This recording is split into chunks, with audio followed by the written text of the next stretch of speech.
Hi friends, ఈరోజు మనము వంకాయతోటి ఒక కర్రీ చేసుకోబోతున్నాము. చాలా టేస్టీగా ఉంటుంది. అది రైస్కి అయితే అదిరిపోతుంది. అలాగే మనకు పెరుగన్నంలో కూడా చాలా టేస్టీగా ఉంటుంది. అది ఏ విధంగా చేసుకునే చూద్దాం రండి. మొదటిగా మనము ఈ వంకాయలు తీసుకోండి. తర్వాత పచ్చిమిరపకాయలు, టమాటా, ఆనియన్, పసుపు, ఉప్పు అంతేనండి. ఇవి తీసుకొని దీంట్లో ఒక విజల్ అయితే తెప్పించుకుంటాను. నేను కుక్కర్లో పెట్టేస్తున్నాను. ఒకటే ఒక విజల్.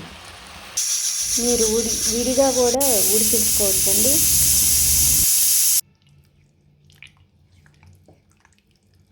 ఉడికించిన దాన్ని బాగా ముతకం వేసి ఈ విధంగా చేసుకోండి. ఇప్పుడు తిరగమాత పెట్టుకుందాము. కొంచెం ఆయిల్ వేసుకొని దాంట్లో ఆవాలు, జీలకర్ర వేసి చిటపటమనించండి. తర్వాత దాంట్లో ఆనియన్స్ కూడా కొంచెం వేయండి. అవి కొంచెం ఎర్రగా అయిన తర్వాత ఉప్పు మిరపకాయలు వేసుకోండి.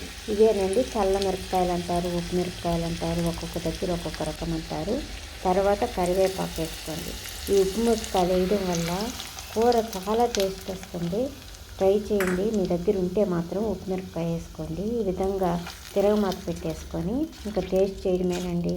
ఇది దేనికైనా మనకు అదిరిపోయే టేస్ట్ ఉంటుంది. ఒక్కసారి దీన్ని ట్రై చేసి చూడండి. ఈ వీడియో నచ్చితే మాత్రం ఒక చిన్న లైక్ చేయండి, షేర్ చేయండి, అలాగే సబ్స్క్రైబ్ చేసుకోండి మరి.